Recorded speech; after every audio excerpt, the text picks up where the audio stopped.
Before I let's Next slide. go to next slide. Next.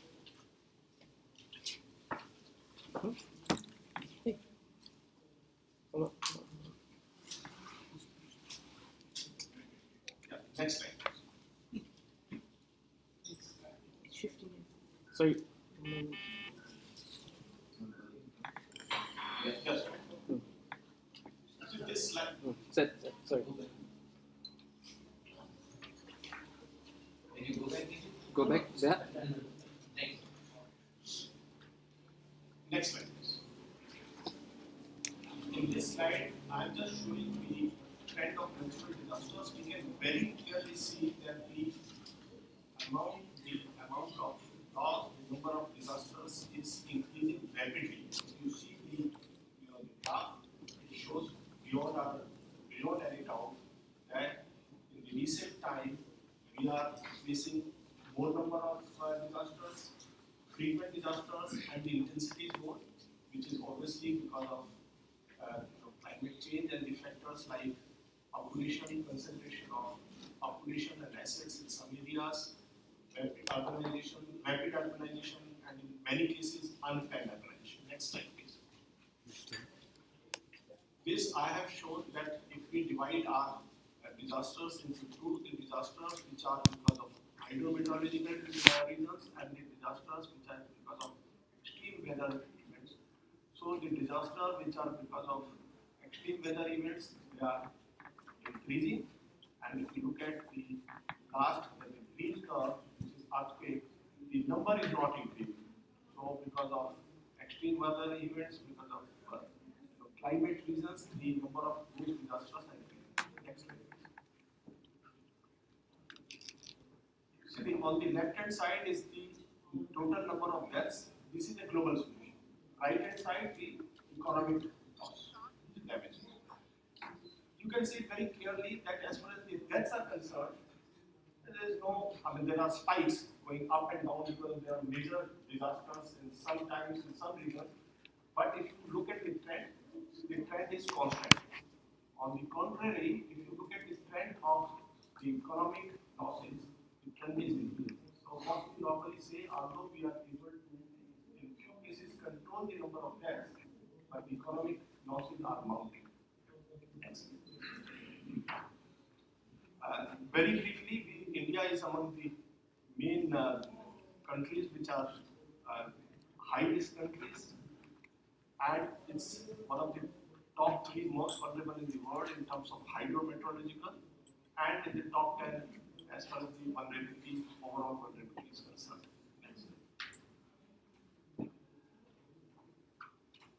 Because of hazards, all natural hazards, earthquake, India is prone to all types of hazards, whether it's earthquake, flood, cyclone, drought, or landslides. Our exposure is because of our large size, because of disproportionate concentration of people in urban areas and in coastal areas, and because of disproportionate concentration of assets and economic activities. And there is also because of inherent built environment, socio-economic systems, environment concerns, which are common in many countries. Next slide, please. Very briefly, I'll say that in India, like in many other countries, there is a paradigm shift from response-centric approach to a holistic approach. We are talking now of in terms of disaster risk reduction. We are talking in terms of mitigation, prevention, preparedness, and obviously recovery and building back better. We have an institutional mechanism where we have at the national level 3 separate agencies. We have National Disaster Management Authority, which is a policy and a body to make policies, plans, guidelines. We have probably the largest dedicated response force in the world, which is National Disaster Response Force. This particular force deals only with disasters. Even when we do not have disasters, they are the people who train people, they familiarize, and this force is unarmed. And this is a specialized skill force, and my colleague, who is the Director General, will cover this. The third organization is National Institute of Disaster Management, which is basically for training, capacity building, research, and documentation. So we have 3 separate organizations, one for policy, planning, and taking measures for mitigation, prevention, etc. One for response, one for capacity building, research, and documentation at the national level. So we have tiered institutional mechanism, not only at the national level, we also have at the state level and the local level, which because of our size is relevant to us, but what is more important is we have separate specialized agencies for these two. We have plans, we have policies, we've issued number of guidelines at the national level. We have an act, Disaster Management Act, which provides very exhaustive provisions for all aspects. So there are financial mechanisms where the funds have been created at the national level, at state level, and there is a provision even at the local level to create funds to deal with the immediate relief, immediate recovery. And also there is a provision for mitigation fund, which has been set up at some places to take mitigation measures. All ministries of Government of India have been mandated by this particular act to provide money for mitigation, for prevention, and similar provisions exist at different levels of the government, at the national level, state level, and local level. And the last is that we are now in the process of taking a lot of initiatives at the regional level. Next slide, please. There are many projects which are undertaken by MDMA and by different departments of Government of India. I will only take one project, which is the project to mitigate the impact of cyclone, which is relevant to PIC countries. And I'm also taking this because this is one of the largest intervention to mitigate the impact of cyclones in the country. Under this, we have 4 components. There is an early warning dissemination system up to last mile connectivity, so that the states or the government is in a position to disseminate early warning even up to the fishermen. Even if fisherman is in the on the coastal areas, in the water, we should be in a position to give him the early warning for cyclone. We created the infrastructure where in case of cyclone, the people can be evacuated. So in terms of infrastructure, we've created cyclone shelters, we've created approach roads, we've also created saline embankments, and we're also going for underground cabling. So under this particular project, there are about 890 multi-purpose cyclone shelters, more than 1,000 kilometers of approach road is being built, 38 bridges, and 178 saline embankments are being built, and there is a provision of underground.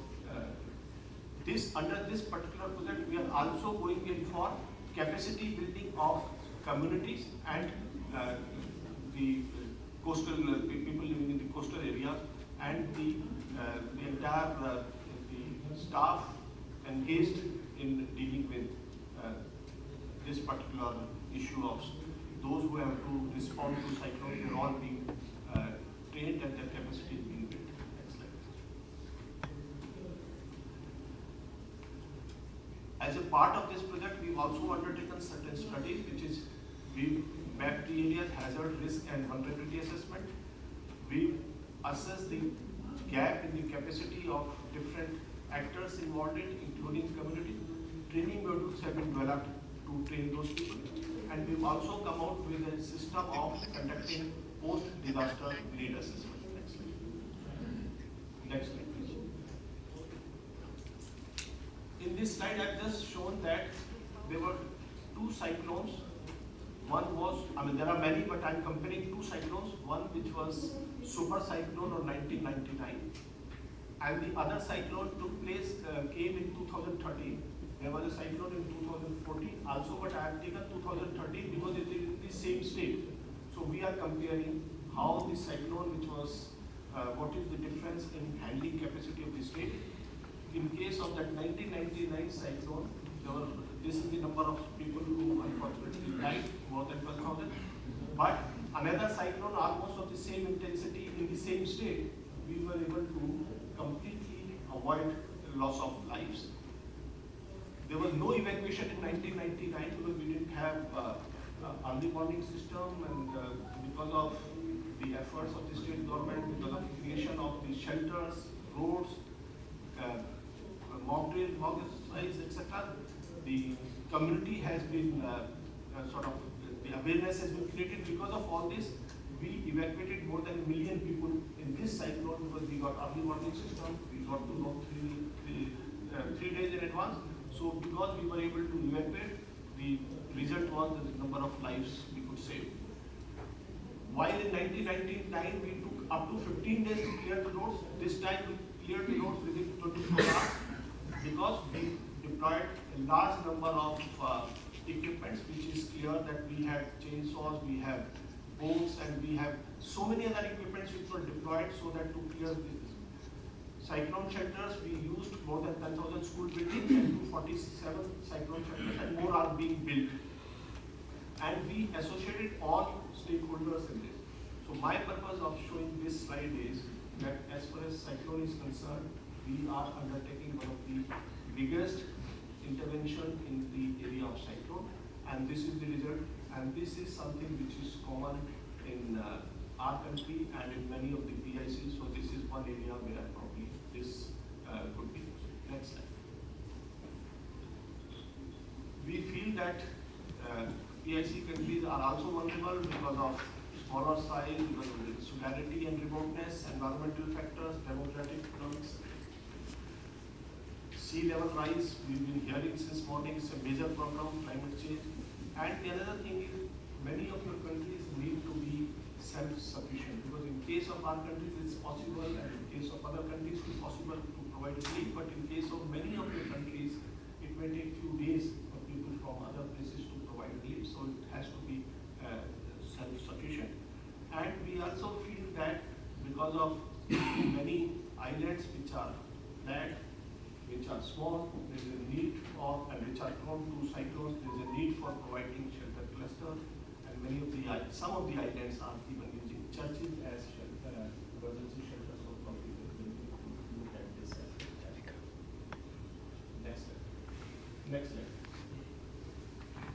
So we feel so far as the experience and of India in terms of providing institutional support in dealing with cyclone. We can discuss and share experiences and provide technical support maybe in these areas which we sort of highlighted, which we can discuss later.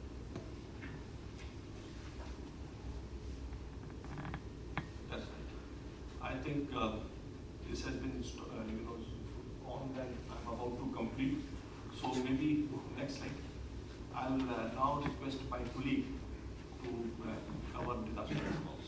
Mr. Pachananda, he is the Director General of National Disaster Response Force. As I said, this is one of the largest response force in the world. Chairman, distinguished panelists, ladies and gentlemen, it is indeed a great honor to be addressing such an august gathering.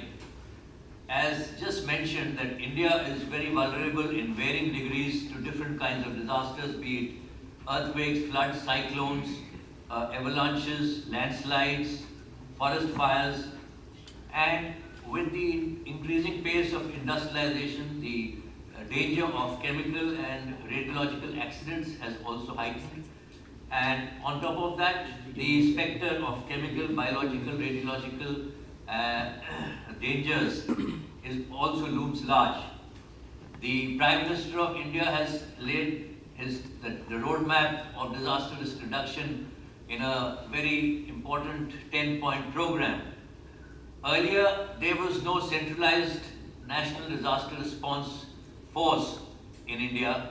It was only after the Gujarat earthquake that the present Prime Minister of India, then the Chief Minister of Gujarat, set the pace to set up the Gujarat Disaster Management Authority. And soon after the enactment of the National Disaster Management Act 2005, the National Disaster Response Force was formed in 2006. Today we are 12 battalions strong with 23 regional response centers in addition to cover the entire span of the country. Till today, the NDRF has responded most promptly and saved the lives of over 5 million people in India and abroad. In fact, during disaster, the force responds immediately. In cases of impending disasters, we based on the accurate information given by our stakeholders, pre-position our teams at various places. For example, at the Varda cyclone, we had pre-positioned our team, and immediately after the landfall, we were able to clear 1900 trees and 190 kilometers of road space within 24 hours to have the situation back to normal within 24 hours in Chennai. And in times where there is no disaster, the NDRF unflinchingly resolves and strives to sensitize and prepare communities in disaster resilience, disaster mitigation and disaster risk reduction through national capacity building programs like school safety programs, community awareness programs and other programs to ensure that the community becomes the first responder as a force multiplier. Till today, we have trained over 50 lakh people in disaster risk reduction. And we also train the state forces like SDRFs and Civil Defense and the NCC, the National Cadet Corps, in disaster response. Before I come to the measures of cooperation with the large coastal states of the region, I would just like to show you a small clipping on the National Disaster Response Force. Can we have the movie taken?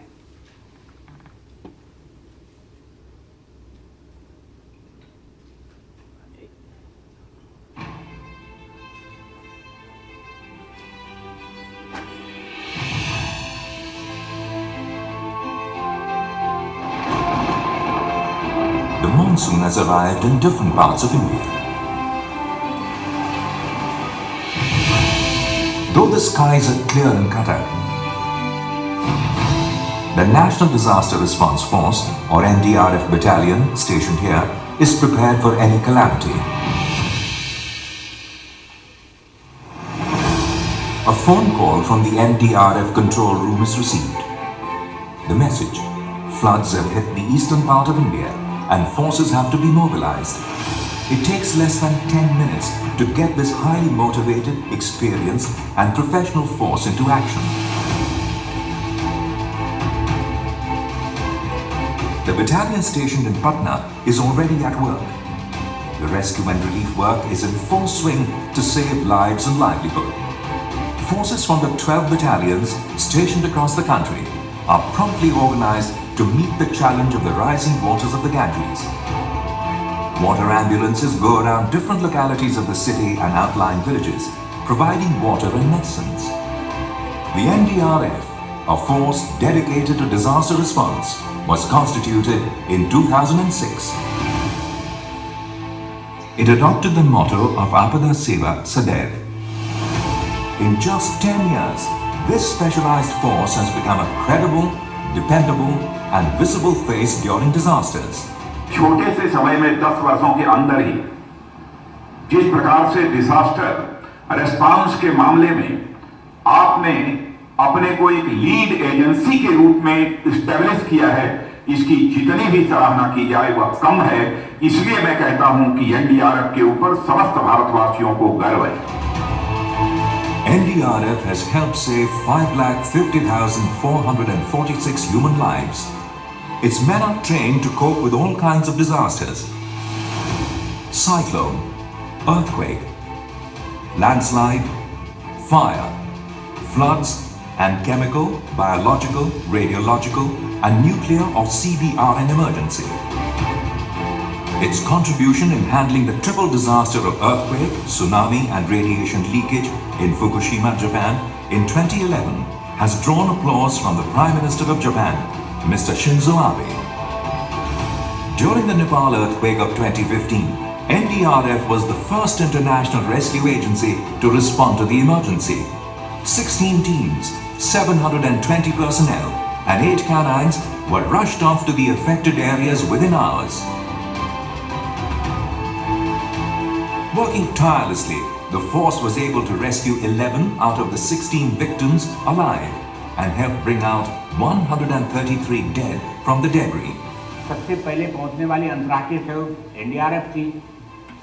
दूसरी बात यह है कि जाते ही ये लोग जो है काम पे जुट जाते हैं, हर जगह पहुंचे हैं। ये पहाड़ों में भी पहुंचे हैं, जो शहरी एरिया है वहाँ भी पहुंचे हैं, इन्होंने मतलब कि लोगों को खाना पीना तक मुहैया कराया है। एनडीआरएफ ने सबसे बेस्ट सर्विस दिया। Despite challenges of movement, collapse of communication systems and mobility, NDRF played a stellar role in the 2013 floods of Uttarakhand caused by a cloudburst. In 2014, Jammu and Kashmir floods, as many as 35 teams of 47 personnel each and 118 boats were engaged in relief and rescue work. In all, 50,629 people were evacuated to safe places. In the Assam floods in 2012, Chennai in 2015, and Patna and Varanasi in 2016, NDRF was there to provide prompt relief. Its expertise in collapsed structure search and rescue is unmatched.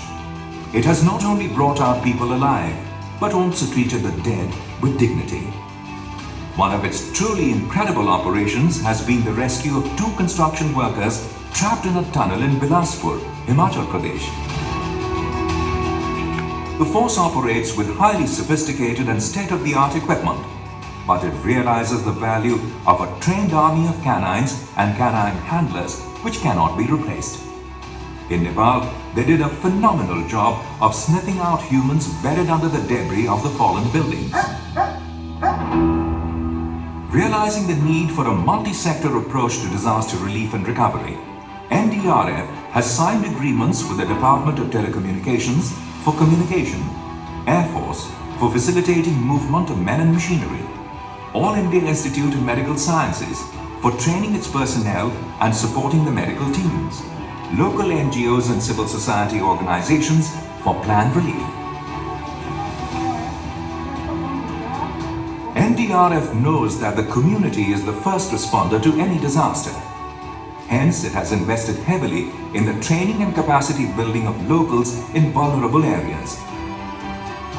It routinely organizes mock drills and awareness campaigns to empower people with skills of rescue and safety.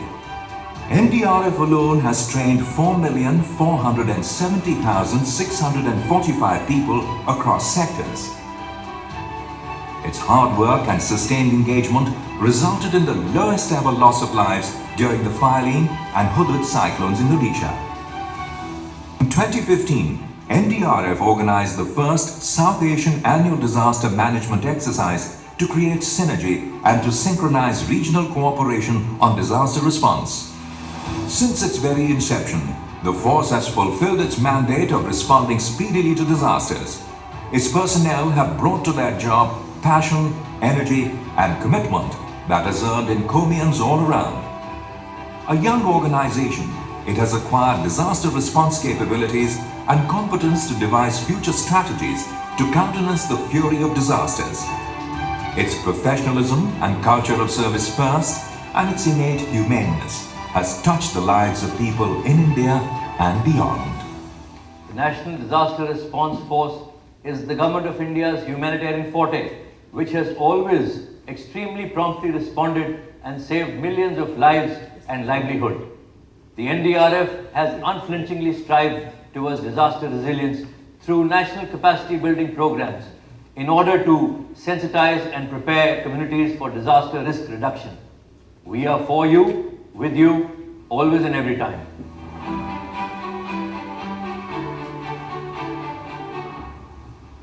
Can we come back to the presentation to slide areas of cooperation?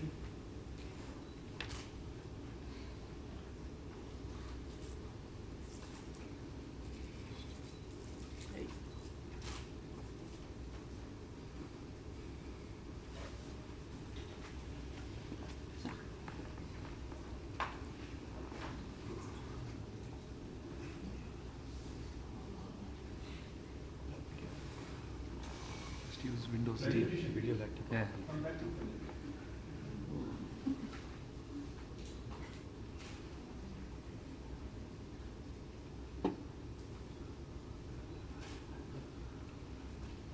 Yeah. Carry on. We covered this in the. Carry on. Next. Next. Next. Next. Next. Now, in the areas of cooperation with the large coastal states, the Government of India is willing to strengthen through NDRF. We can have training in strengthening government preparedness and response, empowering and preparing communities as first responders in a well-defined coordinated effort, and also in contingency planning and in early warning system, which my colleague will come to later, and in medical first responders. We can also have community-driven plans to ensure that the community responds as a force multiplier. Next.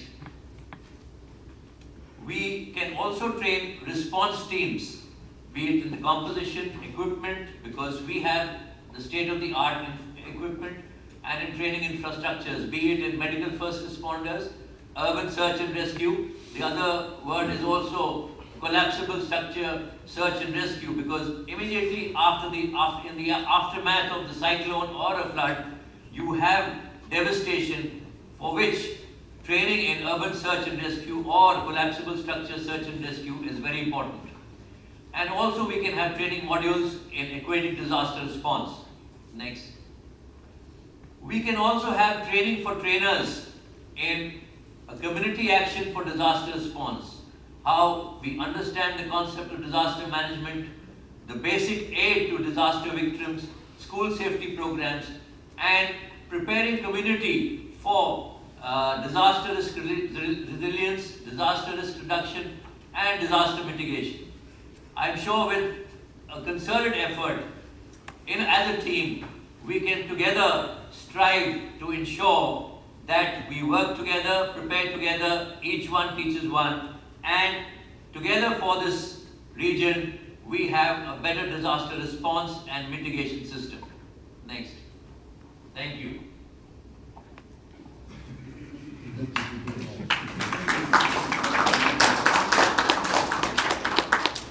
Thank you, Mr. Pachananda, for very clearly showing us what your force is and also identifying the areas of cooperation. Now I request Professor Murthy, who's the director of IIT Jodhpur, who himself is an engineer with specialization in structural engineering. He'll also indicate the areas where there is a possibility of going into areas of cooperation between India and the yes. Professor Murthy. Thank you, Chairman. Ladies and gentlemen, my special regards to all the dignitaries from the 14 PIC countries. The focus here in the next few minutes will be on the built environment. In particular, we are referring to resilience. Yeah, thank you. In particular, we are referring to structural resilience against earthquakes, windstorms, and tsunamis. Next. We are keen to develop a technical cooperation for safety of the built environment under these three effects of earthquake, wind, and wave. We are particularly searching for a mission for this technical cooperation, and in that direction, when you look at the disaster management cycle, we have 3 events before and 3 after. In particular, we are referring to, next slide please, we are referring to mitigation, and within that, we are also looking at helping you establish systems and processes to withstand the effects of earthquakes, winds, and waves. You can press enough number of times, you will see the slide getting filled up. Go ahead. For want of time, I'm not spending more on this whole discussion here. That's it. One more and stop. Go ahead. One more. 3 times more. Next slide. Next slide. Yes. Yeah. Next slide. Yeah. So in the mission, particularly for technical cooperation, we are focusing on 3 specific aspects. One is capacity building of technical human resources. Second is retrofitting of existing structures. And third is techno-legal regime for new structures. On the first aspect, which is capacity building technical human resources, we are looking at all the 3 disasters, waves, winds, as well as earthquakes. In that, our focus will be practicing architects, engineers, and artisans, skill development of artisans, and technical education of new graduates from colleges of architecture and engineering. On the second aspect of mitigation, we are seeing if we can dwell on developing techno-legal regime for new structures. I understand, especially for the rural areas, some of the building codes are not applicable or not extended so far. So we could see how we can customize the existing building code, especially for the rural areas, to make sure that the minimum safety expectations are also available for the structures built in the rural areas. Next slide, please. Yeah.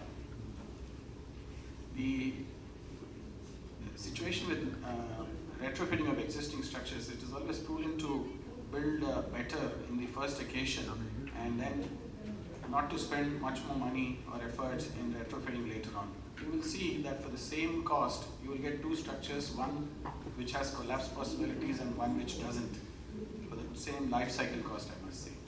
So here we are keen to see if we can build technical standards for assessment, norms for that purpose, training of engineers and artisans towards retrofitting of existing built-in one, as well as undertake limited number of pilot projects to demonstrate the efficacy of the norms that are developed for technical standards.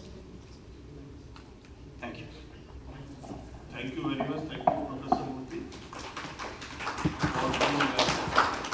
We appreciate it for being very brief and to the point.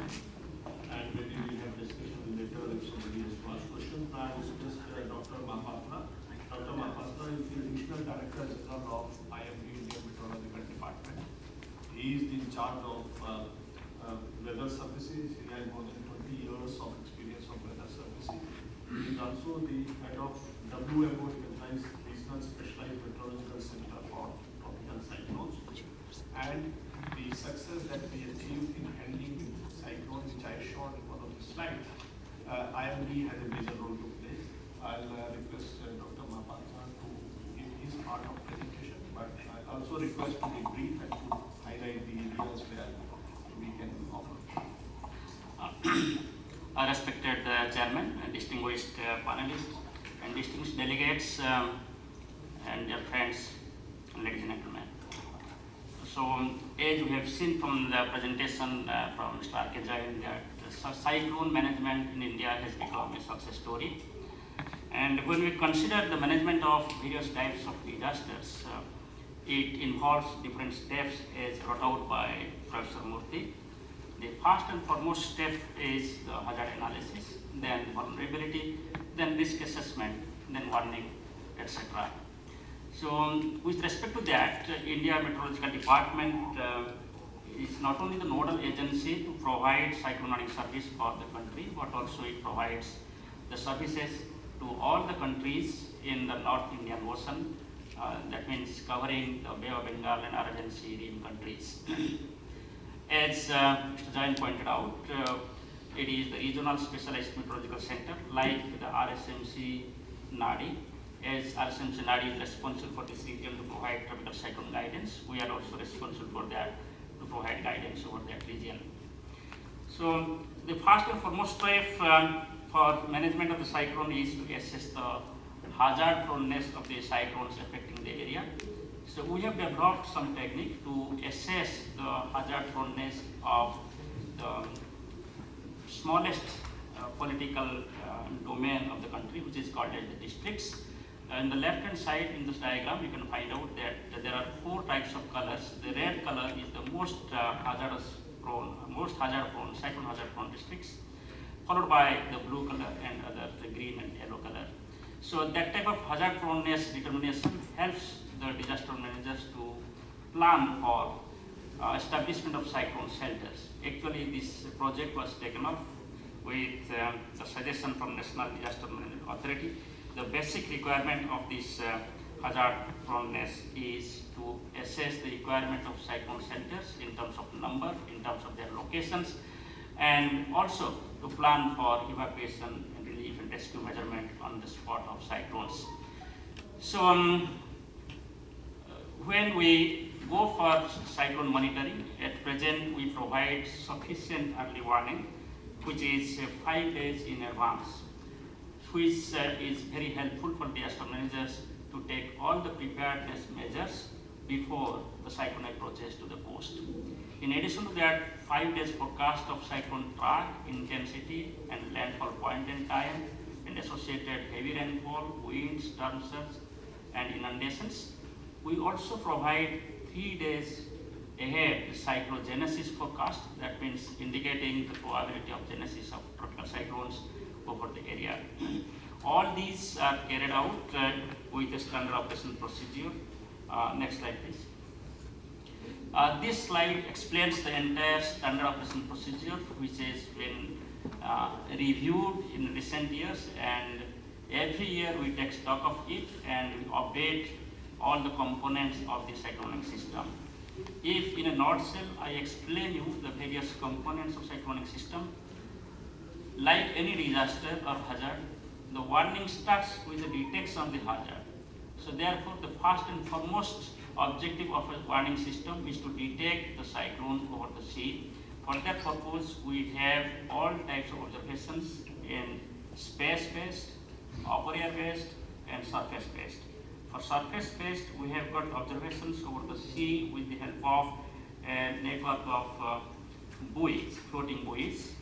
And also we have got the SCAT-SAT, that is a special satellite launched by Indian Space Research Organization, which provides the surface winds over the sea surface. In addition to that, we have the voluntary observing fleets, which also provide observations in every 3 hours. All these observations add up to the upper air observations with the help of the satellites. We have got 2 satellites at present. We have got INSAT 3D and INSAT 3DR. As a result, every 15 minutes we get the observations from the satellites. In addition to that, we also utilize the polar orbiting satellites. All these observations taken together provide initial condition of the atmosphere and ocean, which is assessed by the forecaster to find out the current condition of the low pressure system, whether it is going to be cyclones or not. At the same time, we run different types of high resolution global and regional numerical weather prediction models. These models are run within India Meteorological Department. In addition to the individual models, we have got a number of statistical approaches leading to the ensemble of models and grand global ensemble of models. Some examples I have shown here. In the bottom left one is the multi-model ensemble for the cyclone filing, which created history in terms of the forecast with 0 casualty almost. And you can find out that 5 days ahead we have a number of models indicating their track, and with the help of an objective decision support system, we could provide 5 days ahead the exact location and time of landfall of this cyclone. In addition to that, we have got another ensemble model just to right to that. So these type of models are utilized to provide track, intensity, landfall point and time. For the associated adverse weather like storm surge, we have got Indian National Center for Ocean Information Services, Hyderabad, which runs a model for coastal inundations. An example is put off next to that in the middle, which provides not only the area of inundation but also the depth of inundation in a specific manner over the coastal belt. Next to that, the most important adverse weather is the heavy rain. For that purpose, we have got the high resolution model, which is of 2 kilometer resolutions. That means it can provide the rainfall forecast in every 2 kilometers. And finally, the forecast which is issued, that is the rightmost bottom panel, we provide the forecast. You can just find out 2 colors there in a curve. One is the blue color, another is the red color. Red color is the forecast issued 5 days in advance, and black color is the actual track of the cyclones. The blue color is the cone of uncertainty. This product is common in various cyclone forecasting centers in the world. Just I want to highlight that the cyclonic system capability has improved. There is a paradigm shift, and error has been almost 0 with respect to landfall point in 24 hours. Our forecast error for 24 to 48 hours is about 55 kilometers. That means if I say the cyclone is likely to cross point X, it may cross X minus 55 or X plus 55 kilometers.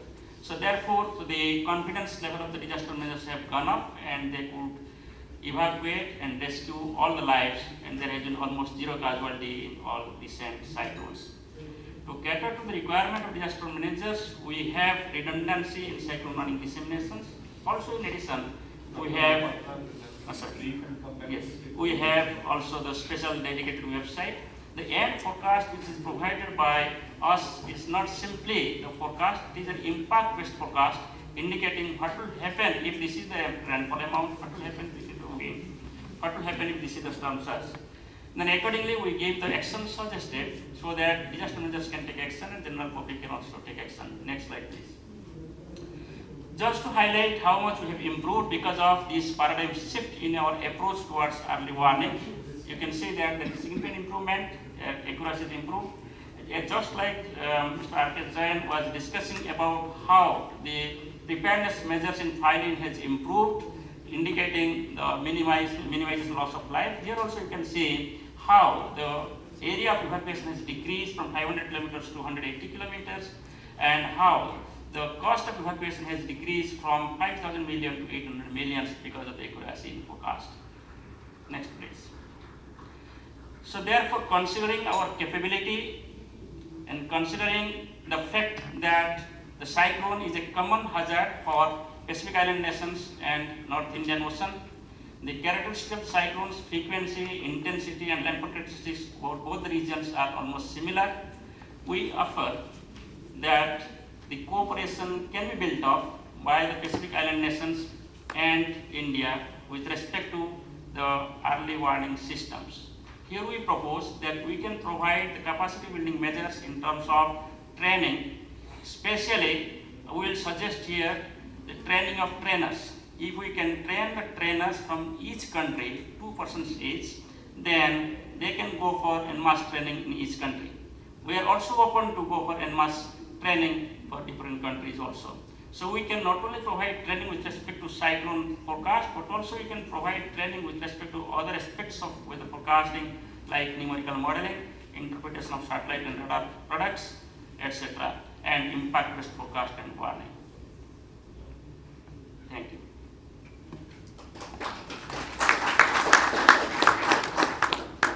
Thank you, Dr. Mahapatra. I'll now request Dr. Shinoy. Dr. Shinoy is the Director of INCOIS, Indian National Center for Ocean Information Services, Hyderabad. Very important for us because he is the man who tells us tsunami is likely to come. He also gives warning to all Indian Ocean countries. So, Dr. Shinoy, please.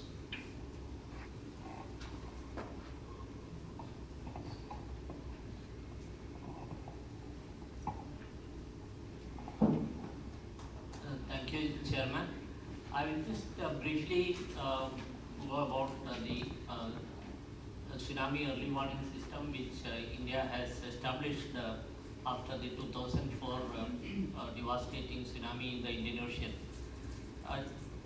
Earlier also there were tsunami early warning centers. Two to refer to, one is the PTWC, that is the Pacific Tsunami Early Warning Center in Hawaii, and the other one is JMA, Japan Meteorological Agency's warning center in Japan.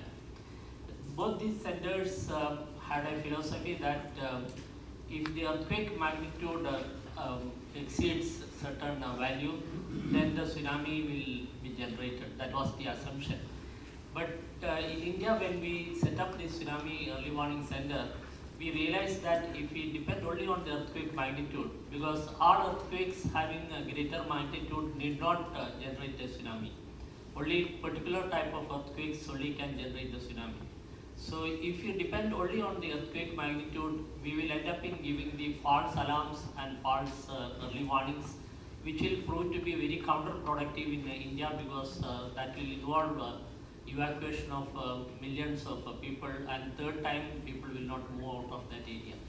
So we introduced a new concept in the tsunami warning philosophy that we should use the mathematical models to assess whether that potential earthquake and generate a tsunami or not.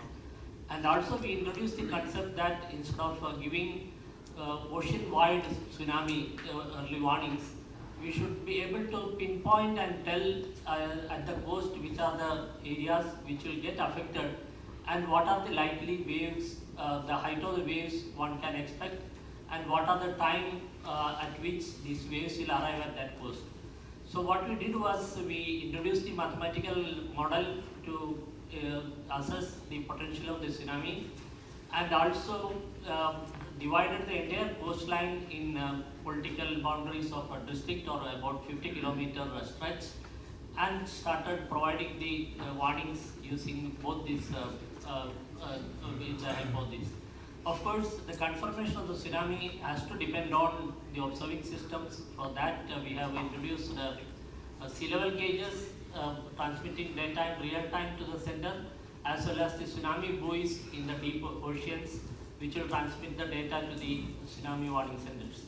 So then UNESCO, IOC and UNESCO designated our center as the tsunami service provider for the Indian Ocean region in October 2012, and since then we have extended our services to cover the entire Indian Ocean region.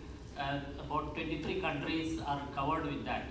And recently we have also extended the similar services for the South China Sea region in 2015, covering China, Hong Kong, Indonesia, Malaysia, Philippines, Taiwan, Thailand, Vietnam, and countries. So this service we can extend if necessary for the Pacific island countries. Next. This is just to give an example of the recent earthquake, the tsunami, this Solomon Islands earthquake on 8th December 2016. And for the areas which we have covered in the South China Sea, we could provide the information at the location-specific information that no tsunami will be generated, and that green color shows that all those regions of the coast are very, very safe, in spite of the earthquake of magnitude 8, which is a very high intensity earthquake which had taken place near the Solomon Islands. Next. So other services what we provide is tsunami early warning is one of our service, and then we provide the storm surge predictions. Once we have the information from Dr. Mahapatra's department where the cyclone is going to make a landfall and what is the intensity of that landfall, then we run the finite element model which has been set up for the entire coast, and then we generate the maps of inundation that will occur for up to the village level, what extent and what is the level of storm surge that will occur, and that we provide this information. In addition to that, we regularly we give the forecast of ocean state to help the fishermen who are going out at sea for fishing, and they should know that how the sea is going to behave during the next 5 or 7 days. So that kind of information is provided, and also we provide the information on the rogue waves. I am sure that the Pacific Island countries also must be facing this kind of rogue waves which have been generated at far-off regions. When the weather is very clear at the local locations, these rogue waves brings lot of damage. This is a problem for our country on the southwest coast of India, so we started that service. And also another service what we are providing to the fishermen is we use the satellite data on sea surface temperature and the chlorophyll content in the seawater, and identify the locations where the potential fishing grounds are available, and on a daily basis we provide this information to the fishermen every day, and they directly go to those locations, conduct their fishing, and come back with much larger catch than otherwise they would have, and that also helps them in reducing the cost of diesel. So in a way it helps in the environmental pollution also, because it reduces the carbon dioxide emission in the atmosphere. Next slide, please. So the possible areas of cooperation, we have a training center at our institute which has an MOA with IOC of UNESCO, and this year we are planning to get it upgraded as a UNESCO Category 2 center, and this training center can be used to build the capacity of Pacific Island countries in tsunami early warnings, how to generate the location-specific tsunami early warnings, high wave alerts, as well as the potential fishing zone advisories using the satellite data, And most important, we are talking about the climate change and the sea level rise. So we can even build the capacity on how to make observations of the island countries on the sea level which is changing, and how to look at that data and realize how far your coasts are getting inundated using this sea level data. So these are some of the issues I just want to put up to this audience. Thank you. Thank you very much, Professor.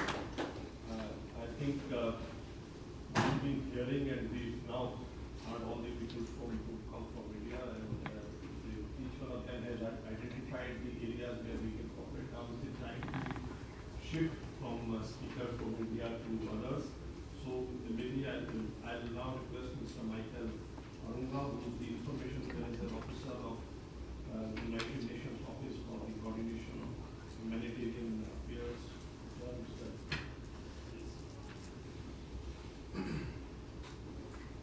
Thank you very much for the kind introduction. Excellencies, colleagues, ladies and gentlemen, I'm very pleased to be here today and to share some thinking around the subject matter of resilience, Pacific Island countries. I work for the UN Office for the Coordination of Humanitarian Affairs. This is part of the UN Secretariat that is mandated to support countries prepare for and respond to disasters. But these services come when governments are affected. So I take resilience to be the ability of a system, community, or a society exposed to hazards to best absorb, accommodate, or recover from these effects in a timely and efficient manner. I also take resilience to be in a complex interrelationship with vulnerability as its polar opposite, and with adaptive capacity as a step towards attacking the status quo. In a social system, resilience depends on many variables, including governance, social capital, the environment, natural systems, and reproductive supply, as well as consumptive chains. From an OCHA point of view, we see that efforts to build resilience should be led by governments and should be an integral part of the development agenda and financing. And we strongly believe that this should be part of an everyday discussion that should happen, in schools, in churches, in communities, to ensure that it is integrated into the development framework. Having said that, we also strongly believe that in the planning purposes, external support should be in a way that improves or strengthens the capacity of local or government ownership to push the process. However, there should be a provision in the event that external support is required, that there is proper legislative framework to support the interchange of technical support, expertise, and the science. Having said that, I also want to say that in the event that countries face emergencies resulting in acute vulnerabilities that require support, it is important that there is an understanding of how external support mechanisms coming into the country can fit into what is already existing in the countries. This we have seen has been a challenge in disasters all over the world. It's not something that is unique to the Pacific. So part of what OCHA is trying to really strengthen now in its preparedness advocacy efforts is to ensure that there is a solid understanding of what capacities exist both within the country and within the international humanitarian response, and that in times when these services are required, that there's a seamless exchange of resources between the parties. It's in the spirit of localization, we believe that there's more effort that is needed to properly include local actors in the humanitarian coordination. We have seen from past emergencies within the Pacific that the local actors have a very big role to play, as well as civil society and private sector people, and they need to be part of, they should at least be part of the coordination mechanism, as well as having a voice in terms of prioritization and decision making. But on the flip side, if I look at it from the role of the international community, it is important to ensure that early warning translates into early action.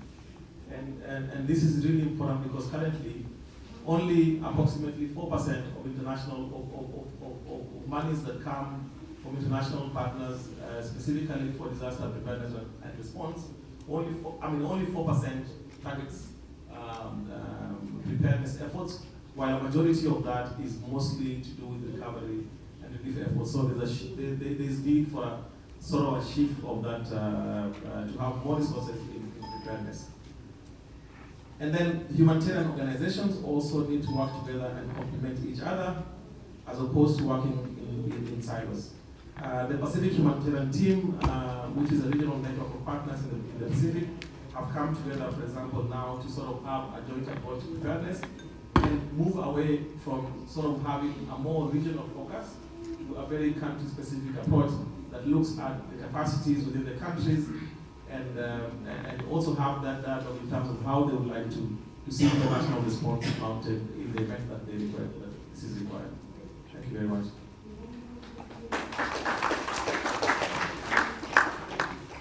Thank you, Mr. Michael Arufat. I think you've given very important messages to us.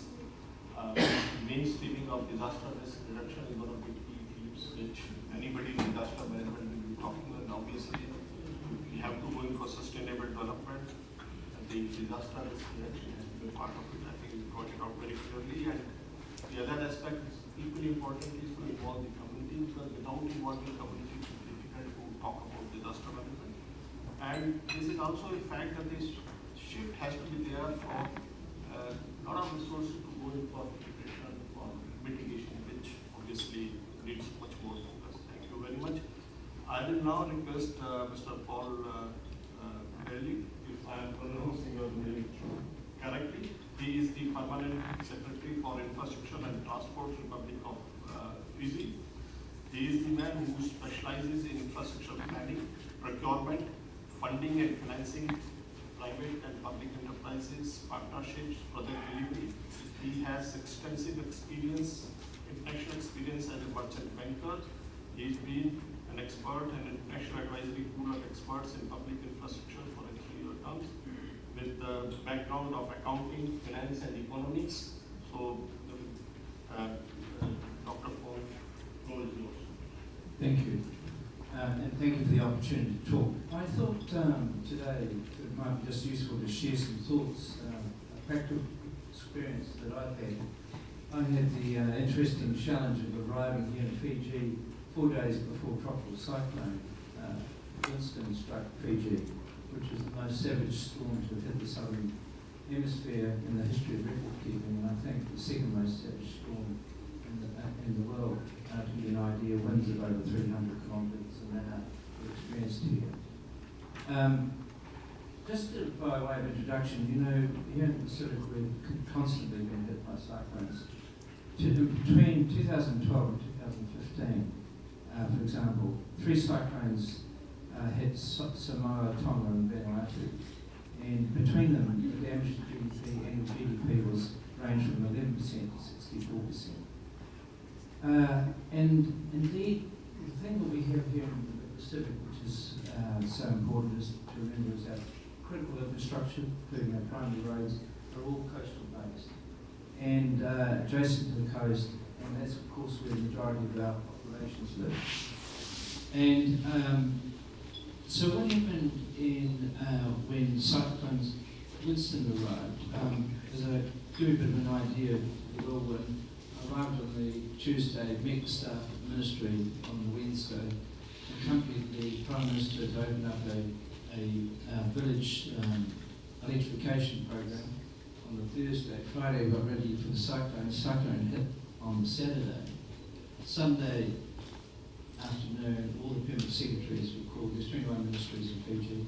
Were called to meet with the Prime Minister and Cabinet, and by 6 o'clock that evening, the state of emergency had been invoked as according to the National Disaster Management Act. And so we're in a state of emergency for the next 60 days. And to give you an idea what we were facing, buildings, just buildings alone, schools, there's just over 760 schools in Fiji. Over 400 of them were either damaged, completely damaged, or in most cases, very badly damaged. Our roadie network was in serious trouble, particularly places like Tabiuni, who had one amongst the best roadie networks in the country, still very poor. Energy, we spent 31 million just rebuilding the transmission lines. And this is all on an economy of our gross national product of Fiji, about over 9 billion. And the direct costs from a tropical cyclone Winston is about 2 billion. But of course there's a lot of indirect costs which might even take it up to 3.5, maybe closer to 4. Give you an idea of the scale of the tragedy we had. We're very lucky with lives. But what I can say, being right in the middle of it, on that first Sunday, and the Prime Minister said that for every day, the next, until further notice, we were to meet and brief Cabinet, Prime Minister and Cabinet, at 10 o'clock the following morning about what each of our ministries have done. Now, infrastructure, the Ministry of Infrastructure and Transport is quite broad. Water, energy, transport obviously, but that's just to name some of them. Have the Government Shipping Service, Government Meteorology Office, for example, and many other things. So for the next 60 days, it actually was longer than that, we would go in, and after about the first day, I said to my staff, if you're not doing something that changes the life of a Fijian tomorrow, ask yourself why you're doing it. And I tell you what, in very quick order, we really focused on what we needed to do. Repairing the water systems, we had a lot of rural water systems that had to be put back in operation that are not on the network. Solar home systems, we have a huge number of solar homes. Over 7,000 homes are now on solar across Fiji. These are homes that are not connected to the main electricity grid. We had roads we had to get back up in order. But I have to say, reporting also to the Cabinet, it really meant a whole of government approach. All ministries were important, but every day the really key ones, apart from my own ministry, was education, obviously what we're going to do about schools, health was critical, agriculture was critical, and local government. But all the ministries were involved and all reported. But those were big ticket items about how to get the economy up and running as quickly as you could. And the key thing about this is it really brought us all together. We were lucky, there were a lot of new permanent secretaries, so most of us hadn't met before that Sunday. But it meant that we had to focus and help each other. So when the Ministers for Agriculture would come and say, we can't get our assessors up to look at crop damage, we can't get crops out that could be harvested to keep our exports ticking over, can you help? That's the sort of stuff that happens on the ground. So with that, it's a huge task. For me, there's a few key things I think coming out of it. Physical assets. The designing of physical assets and the way they're constructed and maintained. That's important, but it's even more important here in the Pacific because we've got to do that, taking into regard the anticipation of high impact climatic events. Now it's interesting, I did a tour not long afterwards, and I took with me the Department of Building, Government Building and Architects, and the big department, architects and cost estimators. I also took my engineers out of my Department of Works, a very big department, and I also took a team from our meteorology office and hydrologists, but mainly the meteorologists. And when you look at we did a tour of schools and buildings, and when you look at them, you have the architect and the engineer telling you, standing next to you, telling you what happened to this particular building. Single point of failure, or in some cases multiple points of failure. Might have been design, or it might have been construction. That's a really rich conversation. And then you have your meteorologist sitting here on the right saying, well, actually what happened here is your wind was coming from this angle, and your building, like we would see some buildings completely undamaged, others completely destroyed. And often it wasn't the construction of the design, it was the incidence or the angle into the wind, the way those buildings have been built.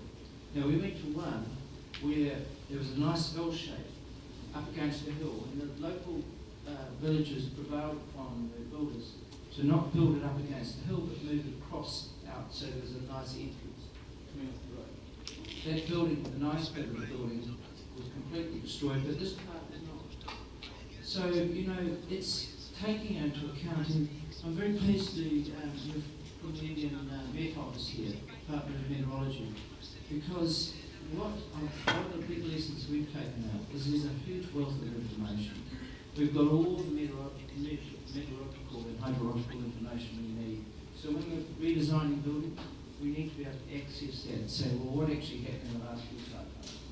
What's the incidence of the wind? Where does it come from? What strength? So let's design category 5 proof buildings in this place, but actually over here we only need category 3 because of where they're positioned. And this is the learnings out of it. The other thing I would just mention, I did a presentation with the PM and the Cabinet, because one of the things we noticed going around is here in Fiji, the churches, the very high steeples, were often, most of them were not touched in the wind, in the cyclone. We also noticed that the very high traditional Fijian buildings, the traditional buildings, such as we have across all of the Pacific, were also not damaged. And we all sat there and looked at it, and of course we all thought, you know, ancient knowledge here in Fiji, as it is in Tonga or PNG or wherever, our ancestors knew a lot about how to design. They built tall buildings, put steep roofs for a reason. They rounded the edges of them for a reason. They sighted them where they put them for a reason. And we got lazy because we've got new construction material. Today, we need to go back and think about it. And it was interesting, some of the old men from the Cabinet came up to me afterwards and said, thank you for reminding us about things we already knew but we forgot. And that's quite important at the moment for some of them. Redundancy. We've got to build redundancy into our roading networks, into our electricity networks. We were lucky, we didn't have any major dams or hydrology issues apart from severe flooding. But we kept our water systems going, but I think it was more by good luck and good management. So now we're looking at how we put redundancies back into our systems and our designs. And indeed, the location of where we put our major infrastructure, our electricity networks, don't locate close to the coast. We've got one city here in Fiji called Raki Raki. It's been flooded 3 times underwater, 3 times so far this year. 3, I think. 3 or 4. Our water pump was underwater. Our major water pump that serviced the whole town was underwater for 3 days. So they got it, kept it going, but only just. But then, you know, that's the sort of stuff we think about. To say, why don't we have sited right next to the river? And we did site right next to the river.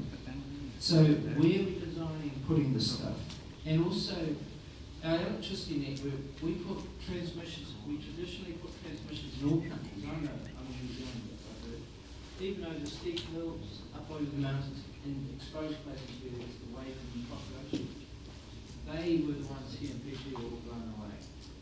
That huge cost of repairment. So we need to rethink about that. And also around the coastal areas, the undergrounding of key infrastructure. Not only electricity, but telecommunications, the broadband which we all rely on now, and some things like that. And finally, the resilient road infrastructure, that was really a key. Interestingly, just to give you an idea of scale, just after Winston, just not including the repairs to the road network, we've sat down and now in the budget this year, currently we've allocated 60 million in our roading budget out of $550 million budget to look at how we improve roading resilience. Not only that's not to reinstate, it's actually how to put roading resilience back into our network. So what do we do things offshore to break up the waves that come in and taking the coastlines over? So that's the things we're now starting to look at. But my final one is the most important thing, is people. People. And you would have seen it in your experience and how you dealt with disasters. Villages we've seen here that were left behind because we couldn't get to them. When we got to them a week or 2 weeks later or even longer, they got together enough little village. You know, they had, because they were isolated, they always had this feeling of independence and resilience, and they didn't wait very long, because nobody becomes successful. It was the ones around the coast who were close to facilities that sat and waited for government help. And I'm sure that's an international experience. So that's a really key thing for me. I think I've taken my 5 minutes up. Thank you very much.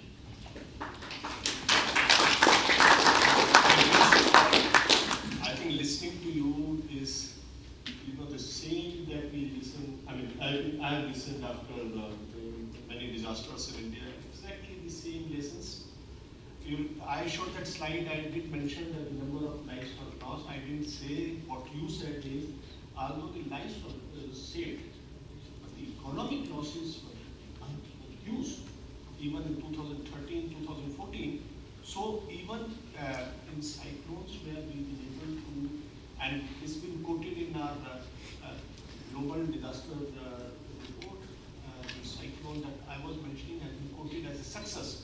But even there, the amount of economic losses been huge compared to 1999, whatever reasons. And even year after, we had another. So one of the main concerns is that even where we've been able to reduce the loss of lives, the challenge now is to reduce the economic losses. There comes the question of investing in mitigation, preparedness, designing of houses, and the location.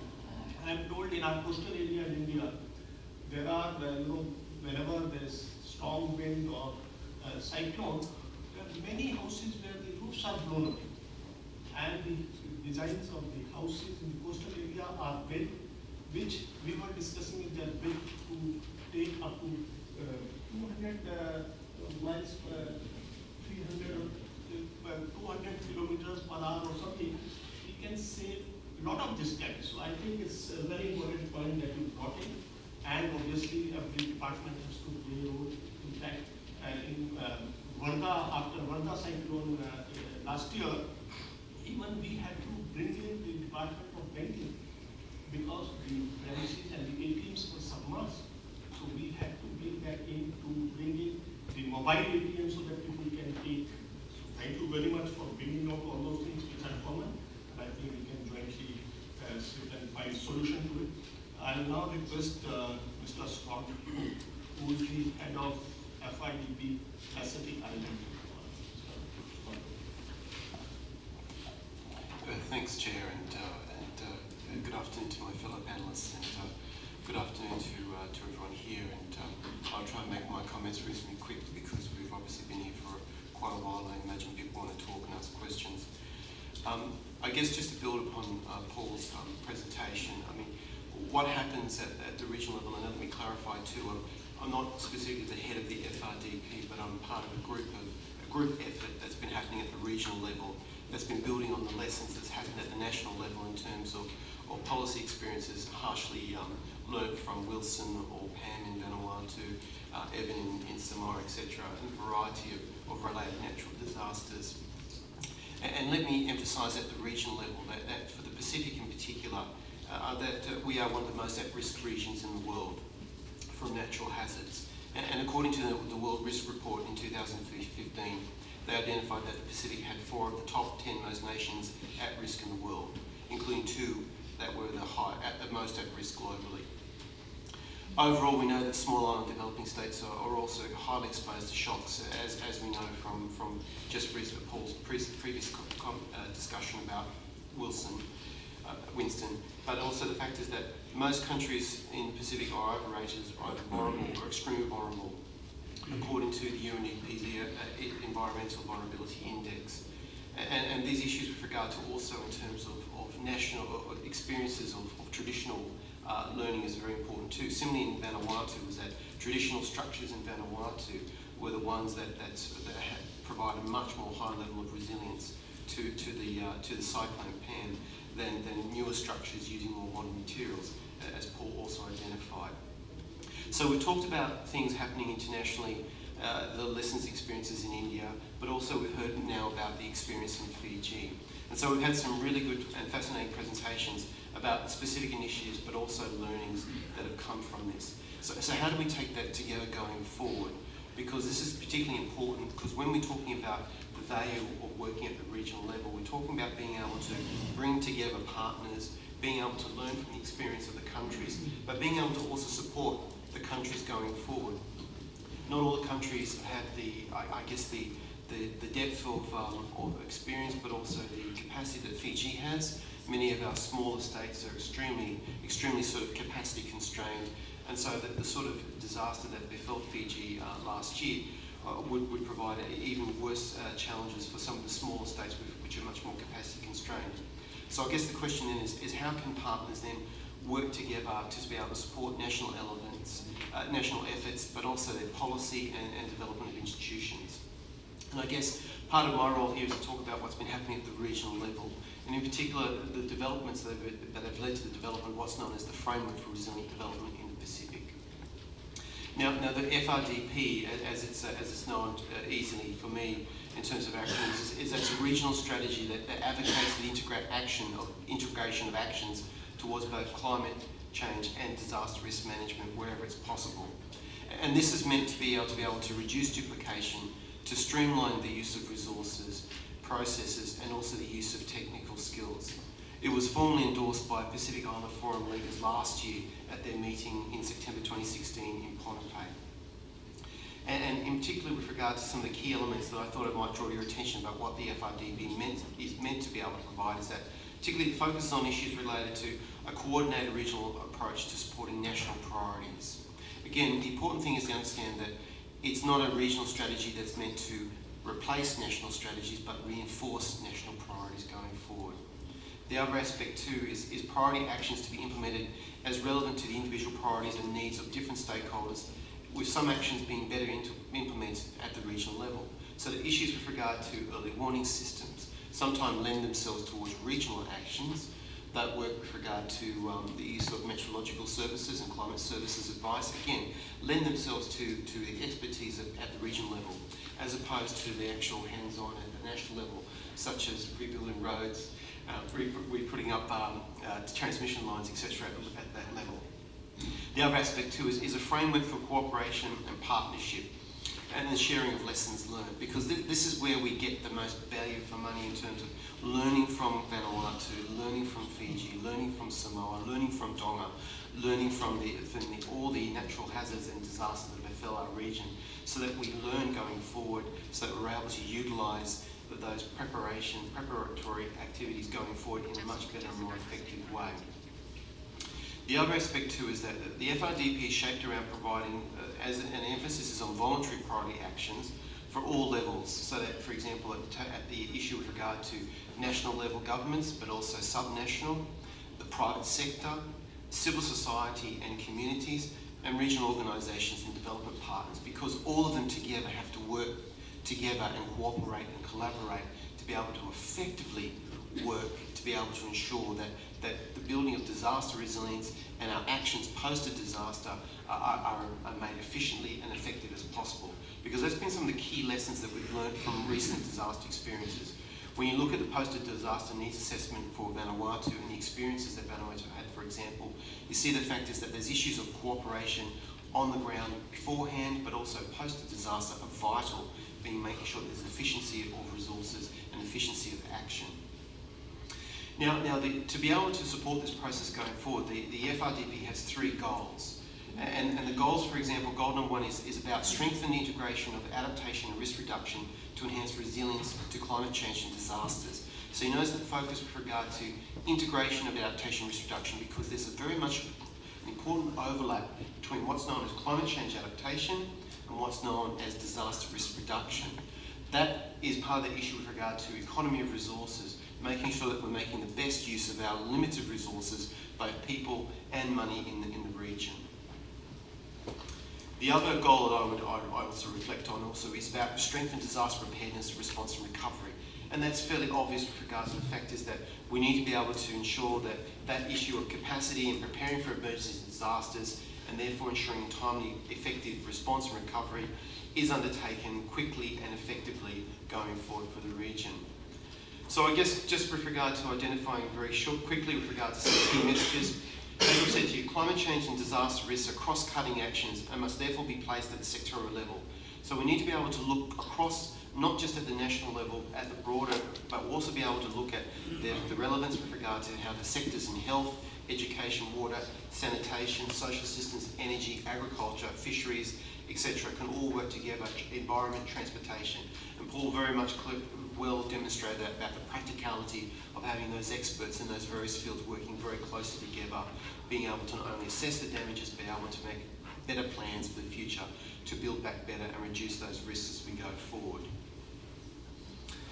I guess to be able to, in terms of just quickly concluding on the FRDP, in terms of it being, I'll just give you a quick rundown. Basically, it's a regional strategy that supports the implementation of national strategies and plans and doesn't replace them. It's a guideline for voluntary actions for all stakeholders in the Pacific. It's a non-political policy document. It's non-prescriptive regarding the position that countries might take on international negotiation. And finally, it's a living document which will regularly be revised to incorporate the needs of Pacific Island countries and territories. Just to quickly with regard to the overall observations with regard to some of the lessons and issues going forward that our colleagues from India might wish to look at. Obviously, what's already been identified as the issue of capacity.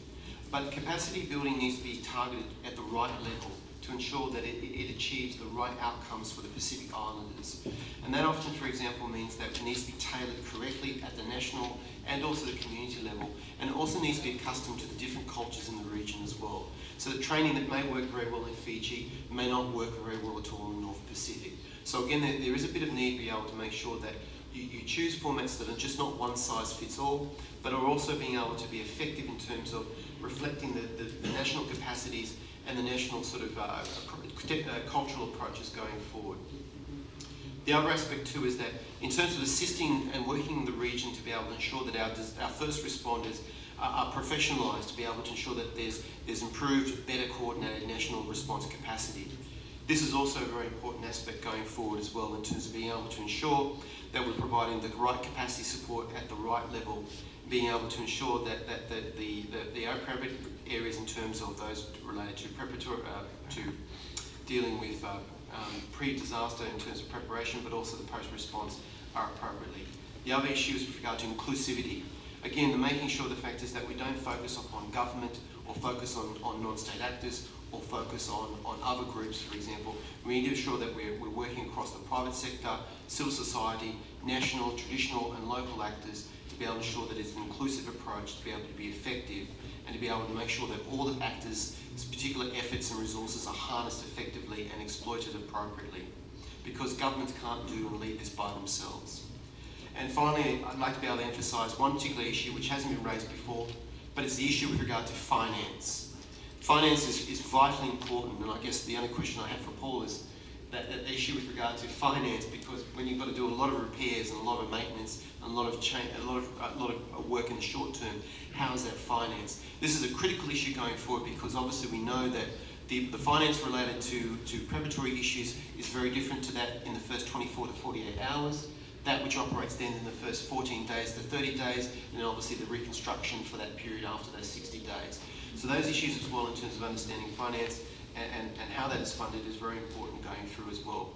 The way I'd like to think about it sometimes is that the finance related to disaster or more generally climate change is like a panes in a window, and the fact is that we need to be able to have the appropriate pieces of those panes to be able to put into a window to ensure that it's fully effective.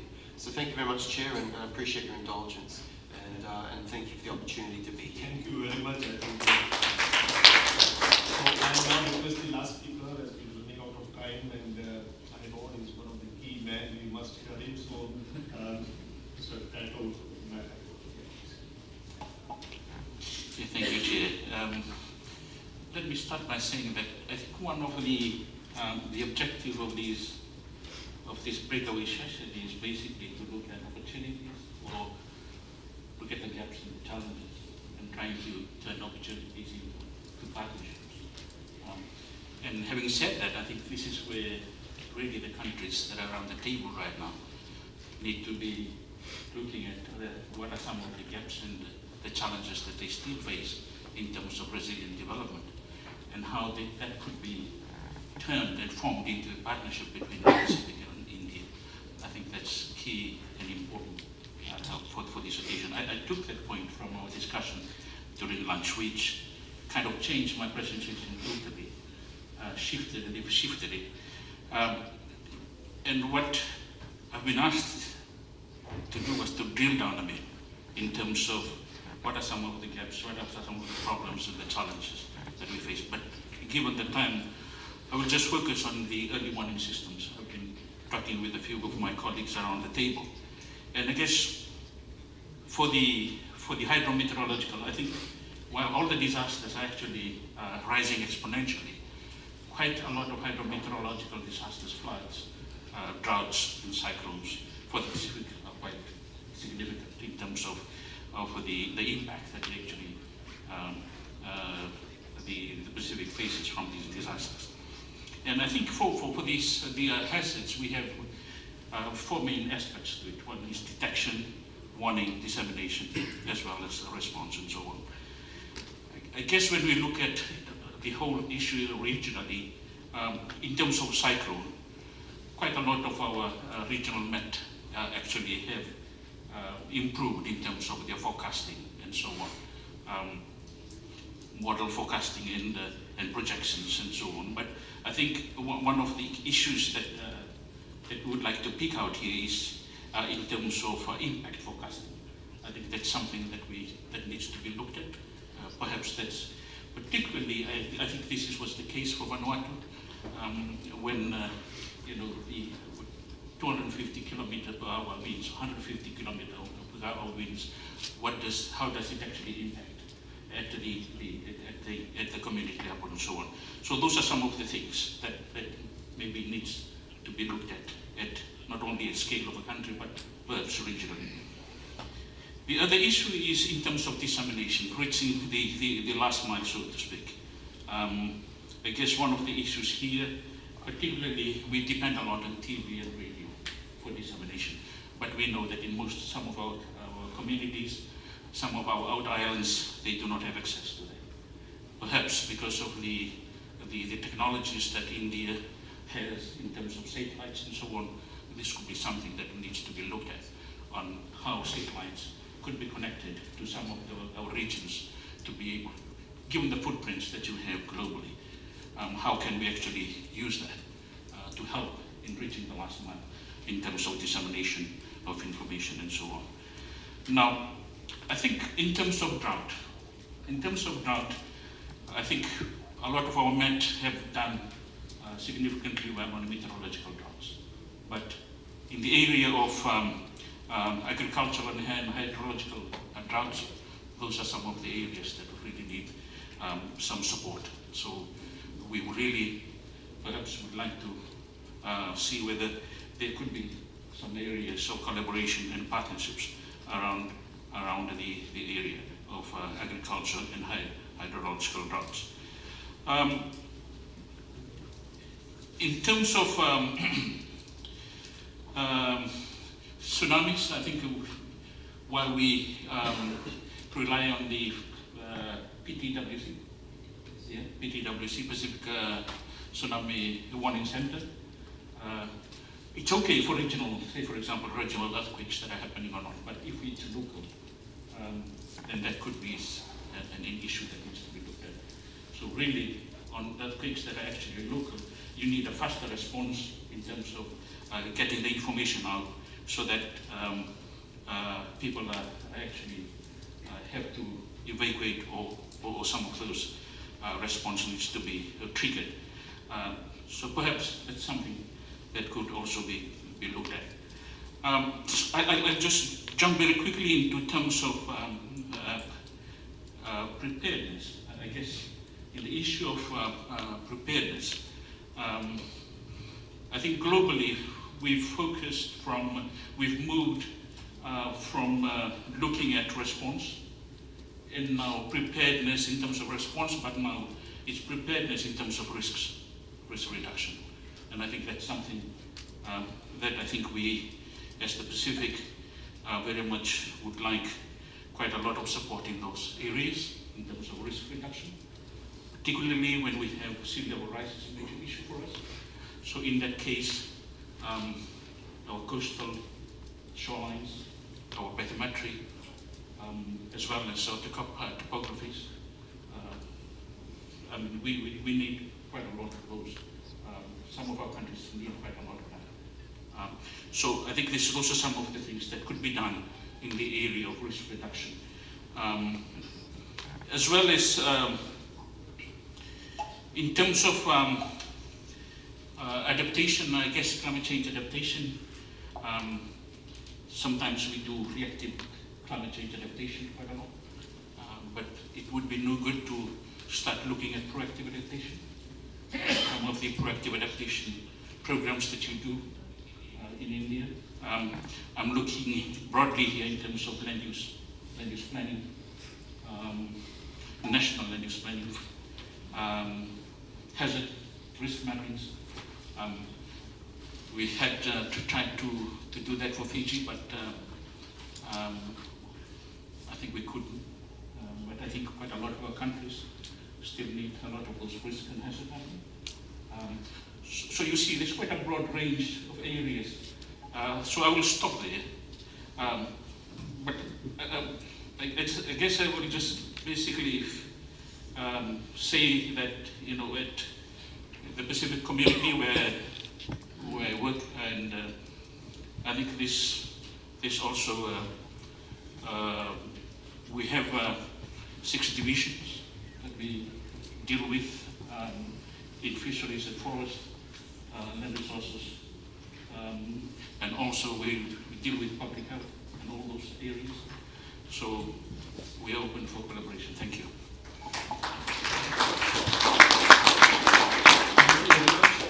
I know we've overshot time. We've already close to 5:30 in the next session at 6 o'clock. But I think since all these people have spoken and the areas of cooperation, I feel I'm giving 10 minutes, and my request and suggestion is that please give your comments, observations, suggestions, if any, on the areas of cooperation. If you have something else, I would prefer this aspect. So it's open. Maybe we can take these suggestions.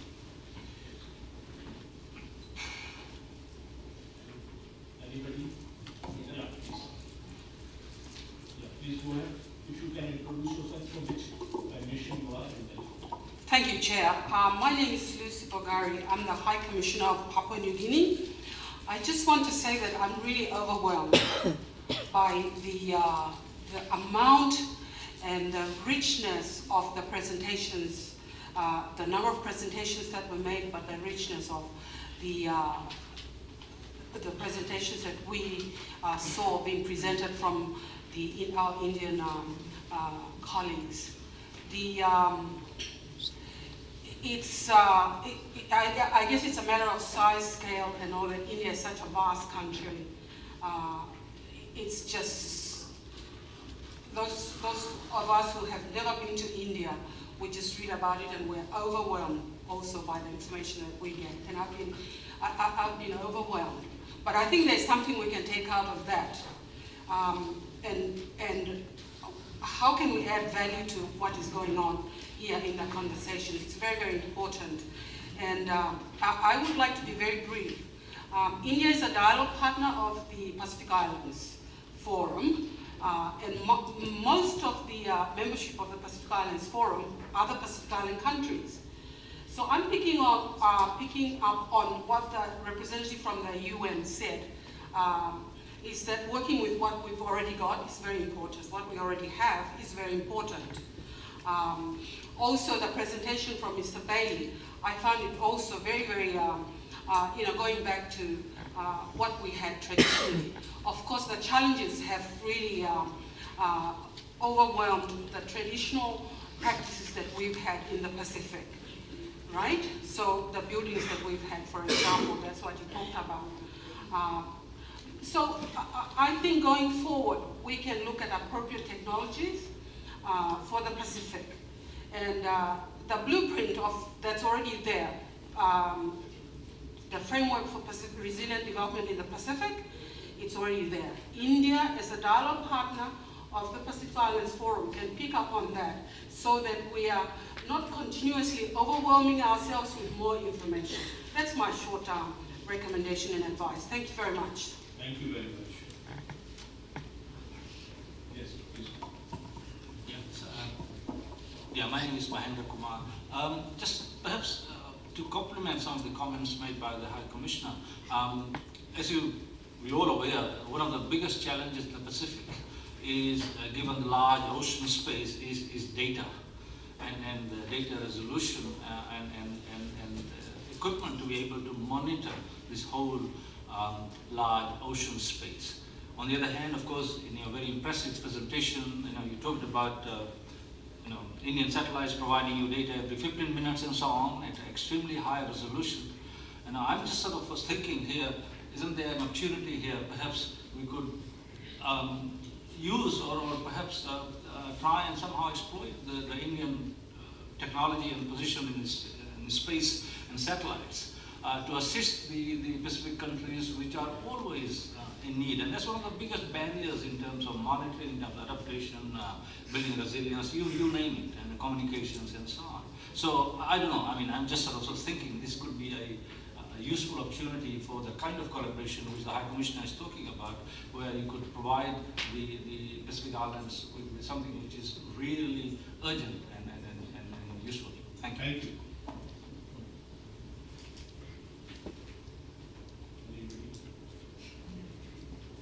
Yeah, please. My name is Rajendra Prasad. My name is Rajendra Prasad, and I work for UNESCO IOC. So good to know we have a presence here from the Indian Ocean, the Regional Advisory Center for Tsunami. But the issues regarding detection, warning, dissemination, and response, some of the issues that perhaps I can highlight. My work has been largely devoted to early warning systems. So we have basically what we call needs and gaps done. Every now and then we keep a track of these things. So if there's interest from the Indian delegation, then we can provide that to help establish some collaboration after looking at the presentations in the various areas, tropical cyclones, tsunamis, etc. And I would like to also echo what Dr. Mahendra Kumar said in terms of making use of satellite technology. We know that Fiji is sitting in the middle of, if you look at meteorological satellites, we are sitting in the middle of the Japanese geostationary satellite, MTSat, and then the GOES West, which is the US satellite. And so ideally, actually, we need what we call a satellite going over Fiji. A geostationary would be better with communication and things like we have the INSAT. And in terms of, I know that in India they can disseminate warnings through satellite to the remote communities. So that is the kind of technology I think we need to really explore for the Pacific in a big way. Also, I know India has very good modeling capability, including river modeling. Hydrology is one of our really left behind sectors that really needs a lot of support. And I know India has got regional hydrological training centers established there, and they have a lot of support that they can provide. So we need to train hydrologists, we need to train meteorologists. And in terms of modeling, we need to improve our baseline data, as we call it, which is our bathymetry, our coastline, and our topography data, because for only good modeling, you need all this high resolution data that we lack. That would help us. And then the other area is storm surge modeling that we'd like to really explore. We don't have any storm surge modeling capability in RSMC, Nandi, or in any other countries in the Pacific Islands. And the other one that we are trying to pursue is a tsunami radio program for the Pacific Islands. There is, right now IOC UNESCO is developing what you call an international tsunami radio program, some guidelines, and from there we adopt for our region. And we are doing a pilot in Samoa very soon. And the other countries that are interested, we don't have actually funding to explore this. And this is really preparing community for tsunami, and then we can have cyclone radio as well. So these are some areas that I'd like to really echo in terms of needing support, and then helping further in terms of producing risk hazard risk maps and helping with the evacuation plans and the tsunami sirens, which is really quite a need in terms of alerting the coastline community because of sudden onset. Like for example, if you have local tsunami, the best way of really doing it is to alert through a siren system. Thank you. Thank you. So I believe is that all? So if any of you would like to, I think it's not necessary, but can I? All right. I think I'll take this opportunity to conclude it. Before I do that, my colleagues, I mean all of us, but particularly my colleagues who are around, that they are today and tomorrow. So if any one of you want to interact with us, you're most welcome to do it during dinner time or whenever you find time to walk something, you know, some other information. I must thank the speakers and the panelists. I think they've given very useful information to all of us. And what has emerged out of it is, I think, early warning system is an area where there is a need to look at, and that's very, very important. Training and capacity upgradation is another area where one can look at it. And I think there is a lot of merit in sharing of experiences